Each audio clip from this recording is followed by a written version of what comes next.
Welcome to the Genesis of the Doctor podcast, where we're taking a journey to the time and space of the history of Doctor Who. I'm Tris, And I'm Joy. and for today's episode, we're watching the third and fourth serials of Season 11, with Death to the Daleks and the Monster of Peladon. So, as we noted last time, Death to the Daleks is like the first shorter Terry Nation Dalek story. Yep. And that was one of our biggest curiosities heading into this. How good is a Terry Nation Dalek story going to be when it's not drawn out to a minimum of 6 episodes? Because those have been typically good, sometimes hit or miss, sometimes they drag on. Yeah. And how do you feel initially? Initial takeaway from this? I think Best of Daleks made me realize that, I really like Terra Nation, creating alien species and alien planets, but I think the story itself isn't really his strong suit. Yeah, that's exactly what I'm thinking too. I think he does fantastic world building, but the actual plot, it leaves a lot to be desired. Yeah. Especially when the actual plot a lot of times is actually very similar. Yeah. He definitely likes going back to the same ideas a lot. Yeah. But again, the world building here was really good. I loved how this started off with the Doctor and Sarah Jane intending to land for a beach vacation, Yeah. which is not at all how it went. They ended up on Exelon, and this planet is fascinating. Everything about Exelon and how it affects a human spaceship, the TARDIS, and the Dalek ship all together is fascinating. There's a lot going on here that's really cool. I think the costumes for the Exelons are also fascinating. Yeah. I had a note that I found it very funny that the monsters that attack them are just people in blankets, but then you find out, oh no, that's actually their clothes, so it's fine. Yeah. So it's fine. Yep, that's what the natives are like, I suppose. Yeah. But yeah, it's such a fascinating story about they come up with their religion around the city that they forgot, they built themselves. And then you have to deal with, because the city learned to live without them, basically. yeah, and then the underground ones are forced to hide away because they don't share the same beliefs. Yeah, it's honestly really fascinating, getting that world building and the local politics kind of thing to this whole world and how it functions. Yeah. And it's also funny just having the Daleks realizing their guns don't work, so they have to make up regular guns. I love how the Daleks made their weapons into normal guns, and they started having the typical American Western film Yeah. shooting noises. Honestly, really funny. Unfortunately, still deadly and still very much like a Dalek to come up with some other deadly weapon. But the fact that they made these primitive weapons, it's well, those are still guns. Those are still deadly. It's also just very funny that they have a TARDIS prop as their shooting range. It's where I did you get love that? that little detail. I love that little detail. Someone with the Daleks really doesn't like the Doctor, so they made a little mock-up TARDIS to shoot at. It's so funny. That's such a cute detail. The Daleks just make little TARDIS toys so they can shoot them. Mm-hmm. It's what they do in their spare time. Oh man, it's fun. I think the Daleks were characterized really well in this story as well, with how Yeah. they had the same wants as the humans, but they were gonna do it their way. But they had to work together initially. I think the way all the Dalek characters were handled were pretty well too, with how the different things that they had to do. The performances were quite silly. The Daleks that explode because they lose control, or the Dalek that's oh, I failed, and then it dies. So Yeah. funny. It, but it also says a lot about how they function and what they do, and I really like that. They're Yeah. quirky, but they're actually really good little character details. It's also just funny that, it's called Death to the Daleks, and they kill them in 5 different ways across the story, so they're really showing you how you can kill them. Yeah, honestly. Some of them very, very simply. I really liked like the first one when the Exelons just go up and beat it up, and then it just That yeah, I've lost you control. I've couldn't do lost that now. control, and then it explodes. They clearly don't have very good armor yet. Obviously, in Not Modern Who yet. they do, No, though. no, not yet. It's also really funny that all it takes is the armor getting destroyed or like the casing getting destroyed, even though there's a living creature inside. That doesn't seem Yeah, to matter right now. If the armor gets destroyed, the Dalek's dead. yeah. I also found it funny that Sarah Jane is the one that fights her way out from being kidnapped, and then the Doctor actually does get kidnapped, and then later fights his way out. Yeah, Sarah Jane's the better fighter in this story, I guess.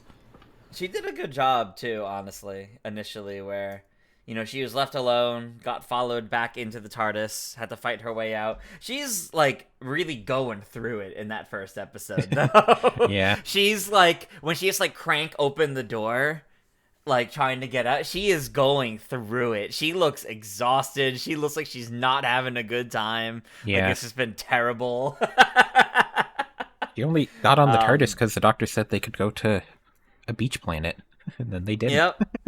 They did not. They also went somewhere fairly cold. She was in a swimsuit and thankfully was able to change out of that Yeah, to add layers and all that. But I also love how they, very early on, how they depicted all the energy being taken from the TARDIS. Like every yeah, bit of of electronics just not working. yeah. And I just found it so funny that the TARDIS has a crank handle for the door. I love that. I hope that comes back in the future. Yeah. I guess they had to explain how to open these doors because these doors definitely don't look like they open from the inside. hmm That's true. That's true. I did also like how when it lands, you can hear like the noise is a bit off, so you know that like something's wrong with it. Yeah, all the little things that they did. But I love the way they depicted it with the TARDIS. Made it very easy for them to kind of showcase. Yeah, the same thing happened with the humans. The same things happened with the Daleks because their Yeah, weapon we want work. Like they did a really great job explaining that. Like yes, it's something here on the planet doing this, and it's affecting everything the same way. and since it's affecting the Daleks, they have to do a truce, which is very un-Dalek like. And But they're then they, very unhappy by it too. yeah, that's why they very very quickly have to figure out alternate guns so they can immediately break the truce. During the truce, though, I will say that was kind of dumb to me because the humans clearly know who the Daleks are. Like they talk Yeah, about how like they've encountered Daleks, so they know about Daleks. So them wanting to do a truce seems a little strange. And then during the truce, I kind of feel like it was a little too divided into here's what the humans did and here's what the Daleks did, even though they were supposed to be together as a party. And I yeah, think that's largely limitations of trying to do things with the Dalek suits. Well, not suits, but you know what I mean. With trying to do things with the Dalek props. yeah, Uh, with all the enemy Exelons around them. yeah. And we ended up having a human that was just a bit too eager to work with the Daleks. Galloway was a bit too ruthless. Galloway was bizarre, and I feel like he's probably the weakest part of this entire story, personally. Yeah, Because I mean, you have the Marine Space Corps, you have all of them and their mission, and he's the odd one out. He's the soldier that wants to get the mission done no matter what. The initial leader, the original leader, noted like you are not fit to command. You're too much of a glory seeker, and they didn't really do anything with that, like at all. yeah. Um, because the way they end his story is he stays on the Dalek ship to blow it up. I guess he got glory some way. He just I sacrificed himself. I guess. I guess, but the way they set it up comes across as if he's going to be the reason they get stuck in a very bad situation, or he's gonna like potentially betray the everyone else just to fulfill the mission in his eyes, but it's like deranged or something. But no, they didn't really do any of that. Yeah, he was just kind of there to have a bit of conflict, I guess, with the people, but not that much. Yeah, because even then there really wasn't that much conflict.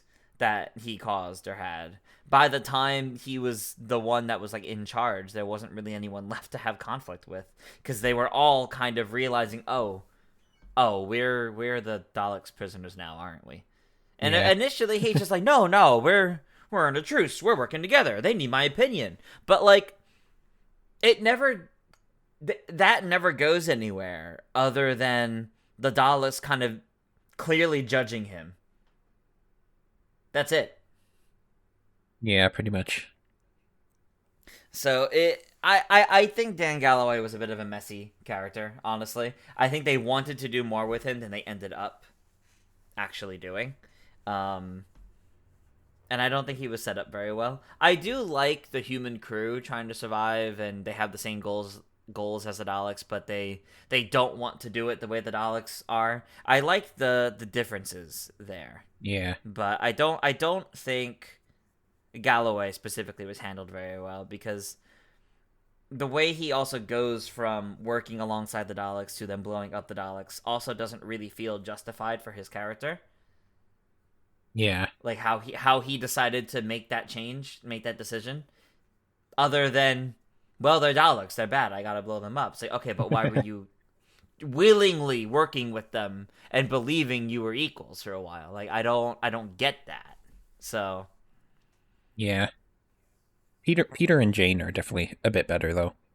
I oh, like them. absolutely, absolutely. Apparently, Terrence Dix purposefully told Terry Nation that he wants a more compelling female character than Rebek from Planet of the Daleks, which is funny. Okay. I guess he didn't like Rebek, so he's like, hey, make a better female character this time. Yeah, and Jill definitely felt kind of companion coded in terms of Yeah. how often she's with the Doctor. Yeah, she was also involved in the funny Dalek scene where he realizes she's escaped, and then it just Yes, kills himself. it just kills himself. I guess he knew that he would be killed if he reported to the others that he I failed. guess so. It's quite funny, quite funny. Yeah. How did we feel about the costumes for the Exelons? Like not just like the High Priest and the ones in like the cloaks, but like Bilal and the ones that were, the underground ones. I think they were all very good, but Bilal was Yeah, I really really good too. liked them. I thought the costumes for them were really good, Yeah. and I also just really liked the performance of characters like Bilal. Like Yeah. it was fun watching him interact with the Doctor and like and Sarah Jane, and like really like teach them about this world while they worked alongside him. Apparently, this story is one of Nicholas Briggs's favorites, and he purposefully wrote and directed stories for Big Finish connected to it, and he said that voicing Bilal was one of like his biggest wants, and he finally got a chance to do it in one of them. Awesome. That's pretty good. That's pretty good. Yeah. When they get to this Forbidden City, it is funny though when you have the cliffhanger of no, stop, don't step on that floor. And that's our cliffhanger. That's probably one of the funniest cliffhangers. Oh no, a checkered floor. Yeah. Apparently, the original ending would have been. I think it would have been like when they were at the door and the Daleks arrived. I think was supposed to be the original cliffhanger, and then they just had to shift it around for timing purposes, and they just decided the floor would be the best one. It's funny, that's for sure. Yeah. It's absolutely a funny one, but I liked seeing the Doctor like figuring out all of the different puzzles as they go along, though. the puzzles were good too. Like they Yeah. they were pretty cool to see them figure it out. How do we feel about Sarah Jane's role in the story? Because I know we talked a bit before about how like so far her stories, it's a little hard to say how we're feeling about her as a companion and how much she's doing on her own or what's specially suited for her. How do we feel about her role in this story? I think he did a pretty good job. Uh, I think it kind of works that he, like, the Doctor has someone he can just say, like, you need to go help the humans while I'm figuring out the city, and they can delegate that Yeah, to each other. yeah. I was gonna say I'm liking her more now than her initial story for sure. Um, Yeah, I like how I guess, well trusted she already is with the Doctor. While maybe a little unearned to be this quick, I do like that he knows he could trust her with certain delegations and certain tasks like this. Yeah. But it is interesting seeing how differently she handles these situations from how like Joe did, for example. Yeah. It is a little funny how quickly they trust each other, though, because we know that these are all directly tied into the last two stories. Mm-hmm. Because the last one ended with them talking about Florana, and then Yep. started with them trying to go there. So no time took place between them. Yeah, exactly. Like there was not much time between these, so she's adjusting to life in the TARDIS a bit quicker than I feel like she should be, Yeah. but At least I think it's okay. between this one and the next one, you could imply that there's other stories between them. Right, you definitely can, which might make for a good transition over to the Monster of Peladon. Yeah. Finally going back to Peladon, and it's a bit different while also definitely using the same set, which is kind of cool. Yeah. They very intentionally used like as many props as they still had from the previous Mm-hmm. story. I think it's the same director too, so they could try to Mm-hmm. get like the same feel for everything. Okay, okay. I so as if we recall back with the original The Curse of Peladon, that was probably my favorite story from that season.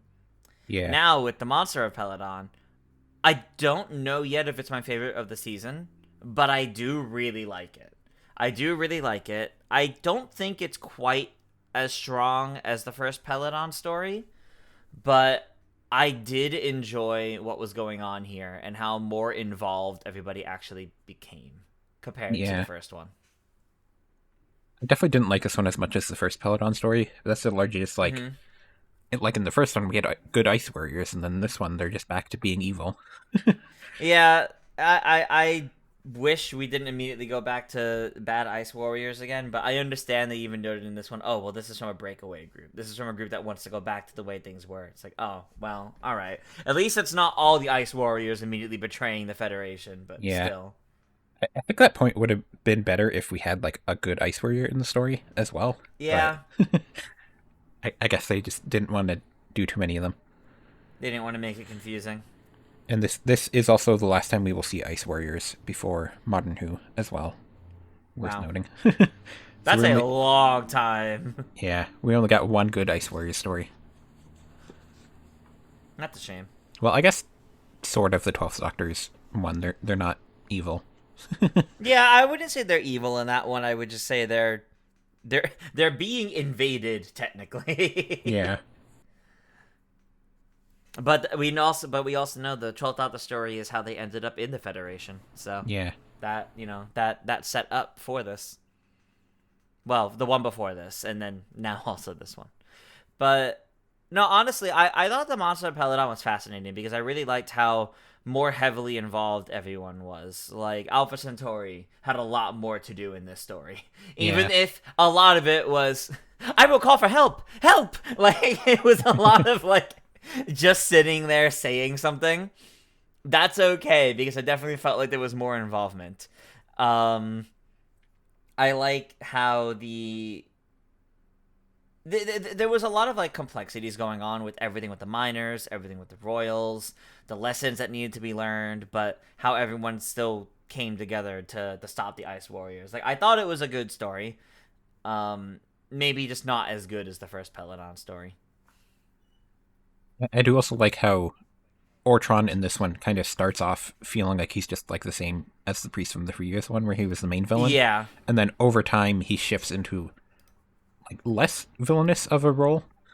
Because once the Ice Warriors show up, then now he's like, okay, I'm going to work with the miners because Yeah. we're all from Peladon. Yeah. I thought Ortron was handled pretty well because I liked the parallels to what we had before, but you can tell it wasn't a case of the same thing as like it wasn't the case of the same thing as before of like, oh, we can't possibly have change and everything with the Federation because he begrudgingly he was in support of working for the Federation because of everything with King Peladon before the Queen. Yeah. But he noted like how there was definitely still like a fear of it all going wrong. So I think it Yeah. was fascinating that so much of everything he was doing was more so out of fear of it falling apart, whereas in Curse of Peladon it was out of fear of change. Yeah.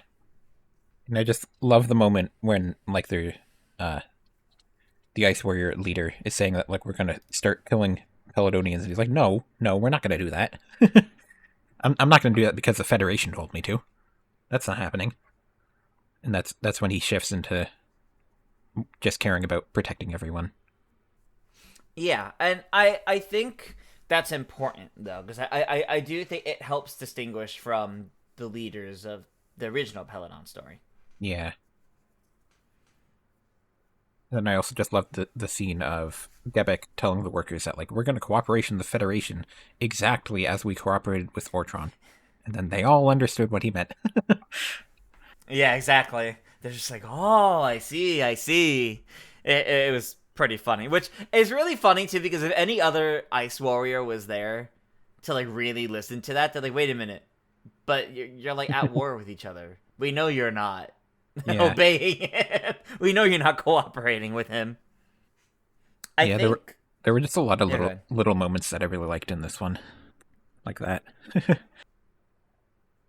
Mm. I think it was Alpha Centauri said Earth females have a distressing tendency to rash action, which was funny. Yeah, like funny little things like that you think about. It's like I don't know if that's the best, but all right, well, sure, I suppose. Yeah, there's definitely a bunch of like little funny moments. Um, I think what's the best way to phrase this? I think the character performances in this story were really good, but I think there's a lot of little plot things that don't really add up quite so well. Yeah, Like the whole reason the plan started getting discovered and problems started happening is because the spirit of Agador started appearing.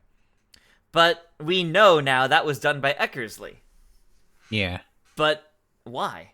Well, what like I understand doing that to opposition, but what was the intent to doing that? Because that's what caused their problems. They wanted the miners to be doing the work, but by spawning the spirit of Agador, they were making them not work. yeah. I guess the plan was just to lead it to being under martial law with the Ice Warriors there taking over the planet, basically. I guess Mm-hmm. because then they would be able to control where the Well, that's true. I guess. stuff is going Yeah, because better. it wasn't actually meant to go to the Federation, so I guess they did enough of it to take out some of the other Federation members that were there. Yeah, And then so that way they can put it under martial law so that it's not actually run by the Federation, it's run by the Ice Warriors so we can get sent to Galaxy 5. Yeah, okay, I guess. yeah. It's a bit convoluted, but Yeah. I guess that was their plan. I did also find it so funny in this one when the Doctor has his fight scene, and you can very clearly tell it's not John Pertwee doing it. Yeah, Apparently, this time. he started having bad chronic pain in his back, so he couldn't really do physicality that much Aw, anymore. that's So unfortunate. I guess they wrote the fight scenes knowing he would want to do them, but then he wasn't able to do them anymore. Aw. I'm sure he was crushed by that, to be honest. Because Yeah, he clearly loves doing the fight scenes. yeah. And I know Planet of the Daleks, they had to shift around filming schedules around his back pain as well. Since Hmm. he probably quit at the right time because he probably wouldn't have really been able to do what he loved about the role that much longer. Yeah, I definitely understand that. I also just loved Sarah Jane introducing the Queen to feminism. That was Random great, scene. actually. There's nothing only That about was a being a great girl. moment. I think what I really liked about the Queen's character is the parallels to her father. I loved Yeah, how both were leaders that were struggling with the position of leadership for different reasons. yeah, But largely coming down to because the high priest essentially is, or not quite the high priest, but the chancellor is typically the one that has more of the power Yeah. for whatever reason that may be. I think it's fascinating that they did that.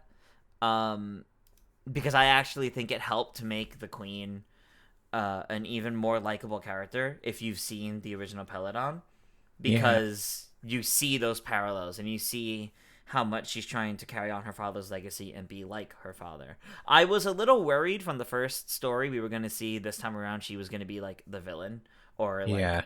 take more the villain's side, but I love that she really does. They did a great job making her feel like an extension of her father, which I think is everything she wanted to be, which I think is fantastic. Yeah. And both of them are kind of telling stories about how, like, you have the priest there that wants to do everything the traditional way, and then you Yep. have the royal slowly being convinced that, like, maybe some of those things aren't good. Yeah. We, like we, how we we can move on. like how Gebek ends up being her new advisor by the end, And which and she's is excited by that too. She's like, "Oh, yeah, that's highly irregular." And it's like, "Yeah, well, there's nothing just about being a minor." And she's like, "Oh, you're right. I can give him the title." Like, yep, she's excited by this change, and I think that's fantastic. Gebek was also a fantastic character. yeah, he was great. I also just loved how, like, fiercely political the story is. Like, it's very much about, like, looking after the working class, which is a very great story. Yeah, yeah, and I think it tells that story very well. Yeah, Um, because I think initially I was worried that everything with the Ice Warriors coming in was going to take away from that plot point. I thought it was going to be oh well, we have to work together now, and it was going to brush aside all those. But no, they went right back to it. They went right yeah, back to, the working class still has to be looked after to prevent this kind of thing from happening again. And I thought that was very well done. yeah. I also just find it funny how quickly Agador went back to loving the Doctor as well. He just needed to remind. It's been 50 years. He just needed to do his little Venusian lullaby again, and it immediately happened. I love that Yeah, he got to do that again, and I love that Agador like just immediately became docile with him. I'm so sad they killed Agador in the end, though. They didn't need to do that. yeah. Agador gets to be the Doctor's dog again at the end, but then Eckersley Yep. shoots him. I don't know why the Doctor didn't think that was going to happen, Yeah, but unfortunately, because I am upset they killed Agador. I don't think they needed to do that. I understand why they did, because that is your like very very physical representation of times will change. yeah, Because so much of why Peladon was staying pretty close to how it was 50 years before is because they were still very reliant on honoring Agador. Well, Agador is no longer there. Agador is now gone.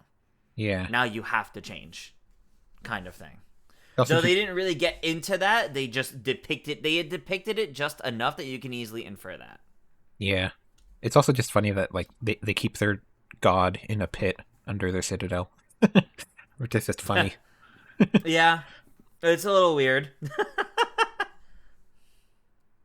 I guess last time the priest was still keeping them, like, nearby, but nobody else really knew where Agador was.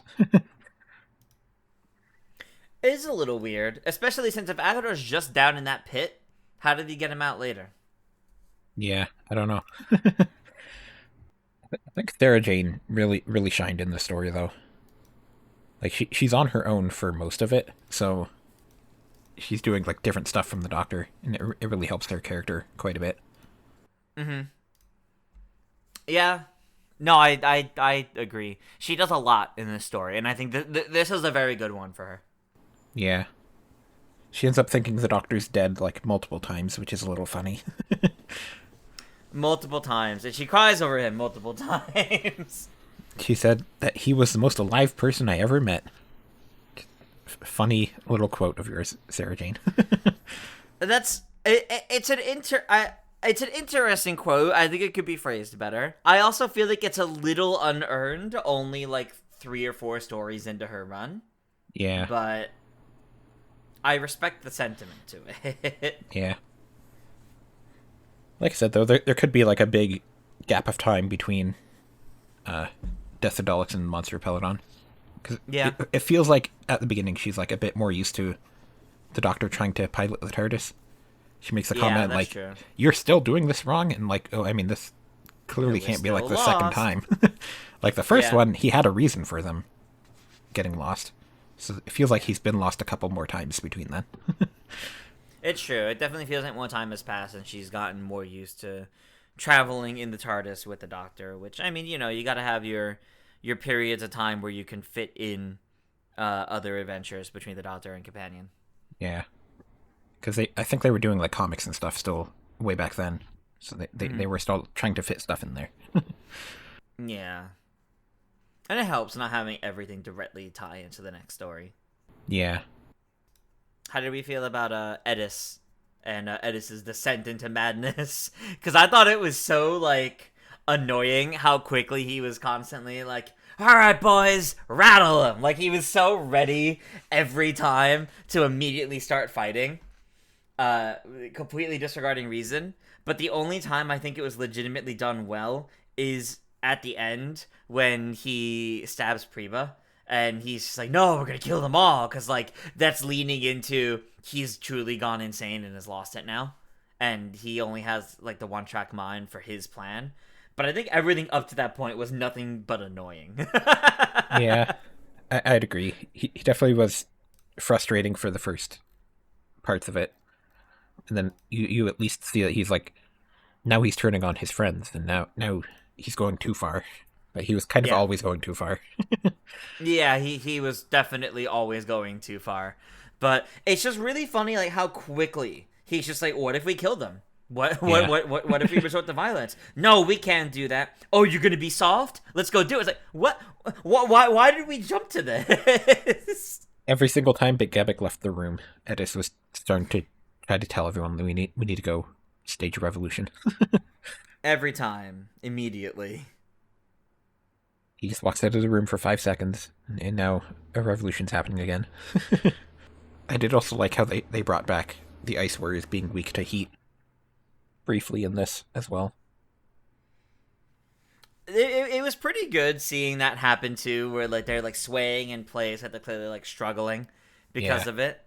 But it's a shame it didn't really end up helping them as much as they intended for it to. Yeah. It is a little funny that, like, we know that they have, like, cameras set up everywhere, and yet the Ice Warriors just come out from the refinery, and, like, we have no proof of that. Because they walked out of the refinery when they were supposed to be coming out of the ship, and then, I mean, I guess Eckersley's the one in charge of all the cameras, so I guess he would just not let you use them. Or maybe there's no recordings or something. Who knows? Yeah, or something. I mean, it's, because he's supposedly the only one that can work it, and he doesn't want them doing anything with it. But I mean, also, I mean, you say they were supposed to be coming out of the ship. I mean, the point was they were always there the whole time. Yeah. Not actually. I mean, their ships supposedly were in orbit, but they were there in the refinery the whole time. Yeah, but they were pretending like they just got there to the other people. So, like, only the Doctor was supposed to have known that they were in the refinery. Right. And I feel like there would have been proof to prove the Doctor's word that, like, they were in the refinery the whole time. That makes sense. Yeah, there definitely could have been, but I did kind of like how fascinating. Eckersley, you kind of slowly get the feeling that he's not really a great person. Like, slowly he kind of builds up the idea that he's one of the villains. Yeah, I'm really glad it was not something that you could catch on from the very beginning. Yeah. Because I think I think the story would have felt agonizing if you could get that read immediately and just have to wait for them to slowly reveal it to you. Because they made that a slow reveal, but they purposely did a really good job playing it off as is he just ignorant? Is he just trying to be neutral? Or is he actually in on it? Yeah. Like, early on when Alpha Centauri said that Sarah Jane was going to get shot by one of the rebels, and he's like, well, I mean, it could have possibly been that she was actually working with them. And Alpha Centauri's like, what? No. Eckersley introduces the idea that maybe we can't trust Sarah Jane. Mm-hmm. But it made sense in the context too. Because like, well, he was unconscious. He can't vouch for how it actually played out. The moment it really started to click for me that like I think he actually is in on it is right after the Doctor's quote unquote trial, when Commander Azaxir asks Eckersley's opinion, and I thought, oh, that's strange. Why does Eckersley's opinion matter? Yeah. And that was the moment when I was like, something's up here, because I don't feel like they would ask his opinion like that. It's also funny, a little funny how like we introduced like a new alien species towards the beginning, and then he dies very quickly. I guess maybe Eckersley wanted to get him out of the way. Yeah, it's a little weird. Yeah.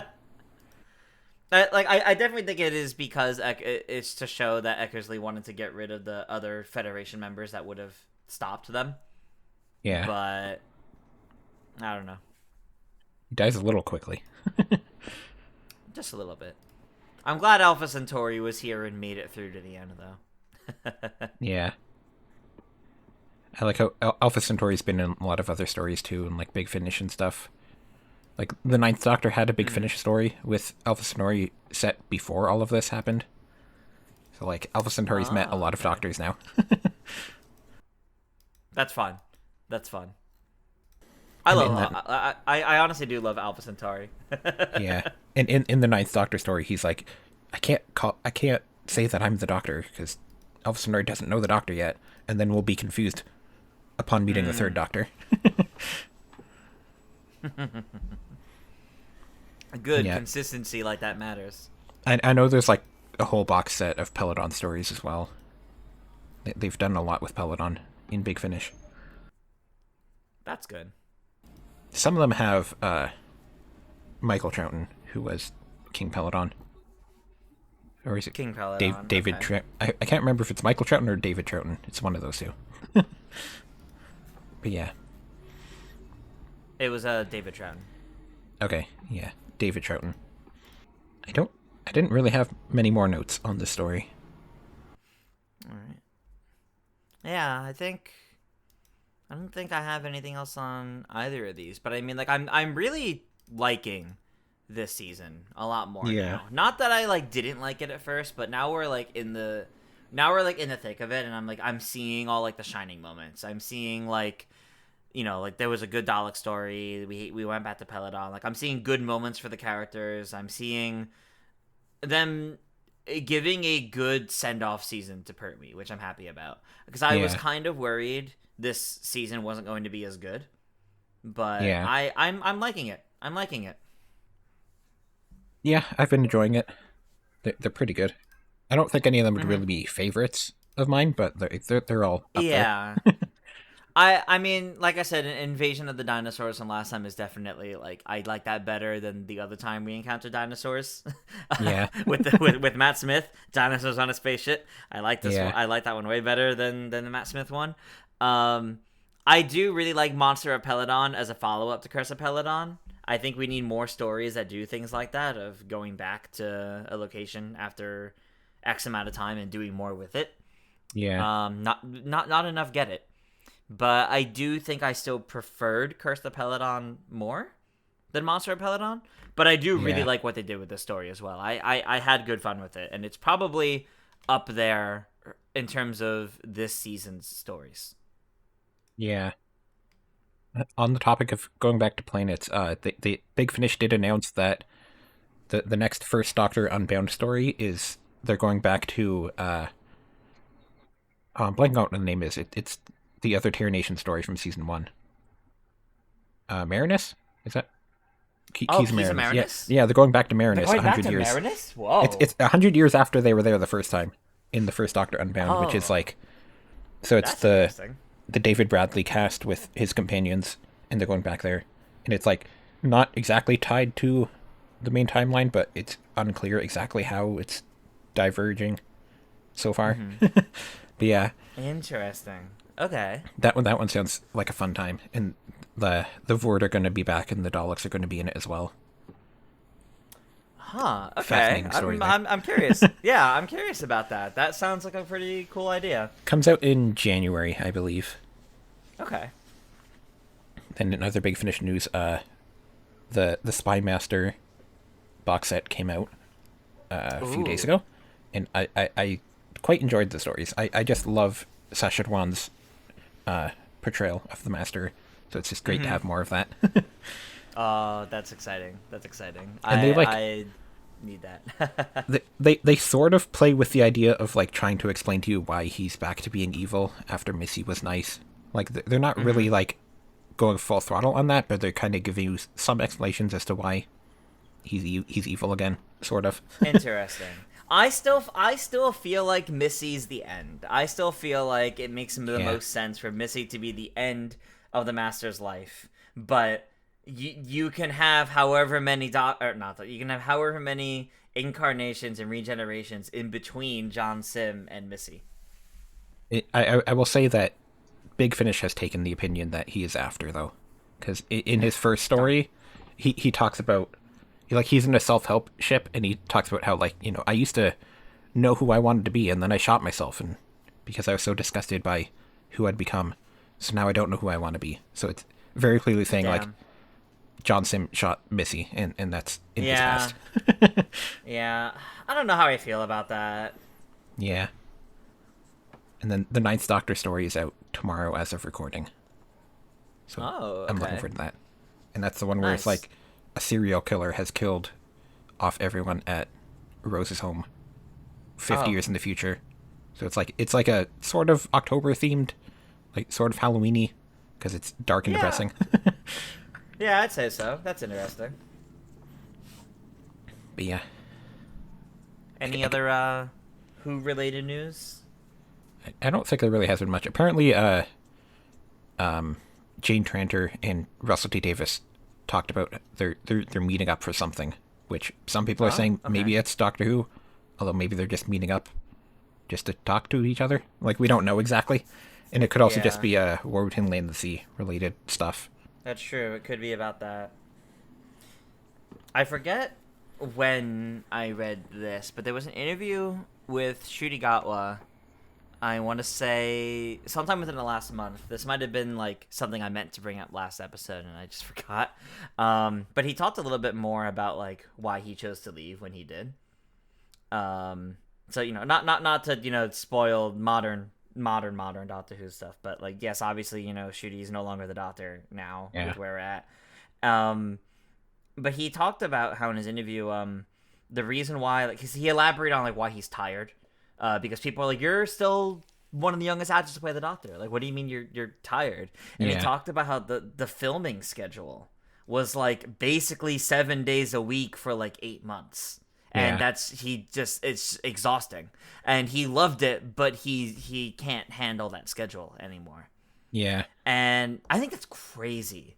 Like, for only 8 episodes that he's not even in all of both seasons, that's an insane filming schedule. Yeah. I guess it's just because they filmed 2 seasons back to back. So it just went on a long time.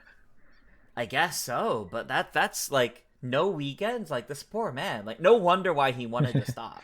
I worry that in the years to come he'll start talking about how rough it was behind the scenes. Not like a problem of he hated it, but like just like overworking kind of thing. Yeah.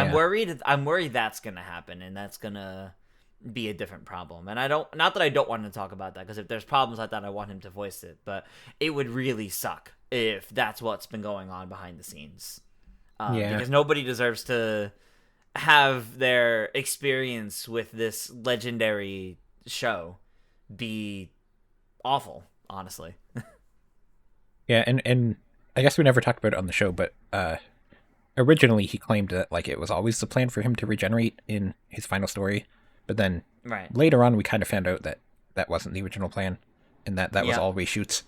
So all reshoots had happened like a few months before at that. So. Yeah.